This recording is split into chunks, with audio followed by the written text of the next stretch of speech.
There is a painting that has been asking you the same question for over 130 years. It does not ask out loud. There are no words written on the canvas. Only two men in the hold of a fishing boat, a boy who should not be there yet, and the dark green water of the Mediterranean seeping beneath their bodies.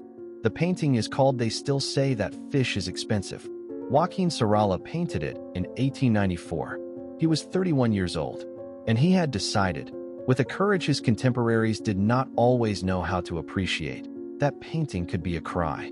To understand this painting, you have to understand the moment. Spain in 1894 was not a country at peace with itself. It was a country that had lost almost all of its empire and had not yet finished falling. Cuba was burning in revolt. Puerto Rico and the Philippines were on the verge of slipping away forever. The government in Madrid debated in velvet-lined salons, while in the ports of Valencia, Galicia, and Catalonia, men went out to fish before dawn without knowing whether the sea would give them back anything worth the effort. Fishing was then one of the hardest and least recognized trades in Spain. Fishermen had no safety net, no insurance, no unions strong enough to defend them. They had the sea, the boat, and the muscles of their arms. And when the boat came into port laden with the catch, when fresh fish gleamed in the buckets and the crates, who benefited from that abundance? Not them. The fish reached the markets, rising in price from middleman to middleman, and the very men who had pulled it from the depths of the sea could not afford to buy it for their children's table. That was Spain in 1894, a country where the most physical labor was also the worst paid, and where no one, in the world of official art, wanted to paint that truth. No one except Sorolla. Joaquín Sorolla did not paint poverty from the outside. He had been born in 1863 in the heart of Valencia, into a humble family that would not live to see him grow up. He was barely 2 years old when a cholera epidemic killed both his parents within days of each other. A 2-year-old boy, without a mother, without a father, surrounded by the very Mediterranean he would later paint with a light so intense it almost hurts to look at it. His aunt and uncle took him in, and Joaquín learned, very early on, that the world could be unjust in ways no child should have to discover so soon. That memory never left him. When in the 1890s Sorolla began painting what we call his social period, he was not imitating a European artistic movement. He was not following a fashion for realism imported from France. He was painting what he knew, what he had seen, what hurt him. Poverty was not, for him, a pictorial subject. It was a reality he had touched with his own fingers. They Still Say That Fish is Expensive is an enormous painting, 151 centimeters tall, 204 wide. It is not a painting you look at from a distance. It is a painting that demands you come close, that forces you to lower your gaze, that places you, almost without your noticing, at the same level as those men. Inside it, the space is the interior of a fishing boat's hold, the place where the cargo is stored, where it smells of salt, of fish, of damp wood, where the sun does not reach directly.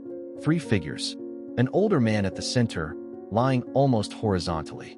His bare torso catches a lateral light coming from somewhere outside the frame. That body is not resting. It is exhausted. There is a difference that Sorolla's brush understood well. Beside him, another man of middle age, seated, head bowed, looking at the floor or at nothing in particular. And further along, almost sliding out of the frame to the right, a young boy. Too young. A teenager whose bare chest also gleams in that same oblique light. There is no action, no theatrical drama, no showmanship, only the weight of exhaustion. The silence of 3 people who have worked beyond what the body should endure and who know, without saying it to each other, that what they earn today is not enough. And beneath them, seeping through the planks, the dark green water of the harbor, a reminder of where they come from and where their labor goes. Sorolla painted this canvas outdoors, on a real boat, with real models, under the real sun of Valencia. There was no studio, no artifice, only the canvas, the light, and the truth. The title of the painting is not a description. It is a sentence addressed to someone. They still say that fish is expensive, with irony that does not try to hide itself. Who says it? Those who buy fish at the market and complain about the price. Those who live far from the sea and only know the ocean from what arrives on their plate. Those who ignore, or choose to ignore, what it costs a man to reach that fish and bring it ashore. Sorolla names no one. He does not point a finger. But the title does exactly that. It places the viewer in front of their own complicity. You have said it yourself at some point. How expensive the fish is. How expensive everything is. And while you were saying it, somewhere in the hold of some boat, a man was lying there, carrying in his body an answer no one was going to ask him for. When I stand in front of this painting, I think about all the things art can do. It can decorate. It can beautify. It can document. It can entertain. But there are moments, very specific moments, when art decides to do something harder. It decides to make you uncomfortable. It decides to remind you that there is a reality you have turned your back on. Sorolla made that decision in 1894, at 31 years old, with a career just beginning to take shape, with everything to lose if the critics, the buyers, and the museums did not follow his lead. And he painted those three men in the hold of a fishing boat, without heroism, without easy drama, with a plain, devastating dignity. I sometimes wonder what those real men, the ones who posed for this painting, would have thought seeing their bodies hanging in a museum. Whether they would have known that more than 100 years later, someone would still be looking at them. I believe Sorolla painted this for them too, so they could not be ignored. So that, at least on a canvas, the world would have to look at them. In 1895, they still say that Fish is Expensive was presented at the National Exhibition of Fine Arts in Madrid. It was awarded the gold medal. Official recognition, for once, arrived on time. Today, the painting belongs to the Museo Nacional del Prado, one of the most visited museums in the world. And those three men whom Sorolla painted on a real fishing boat, under the Valencia sun, in 1894, now hang in a room in one of the great temples of Western art. The irony is that the Prado is precisely the kind of institution from which those men would have been invisible.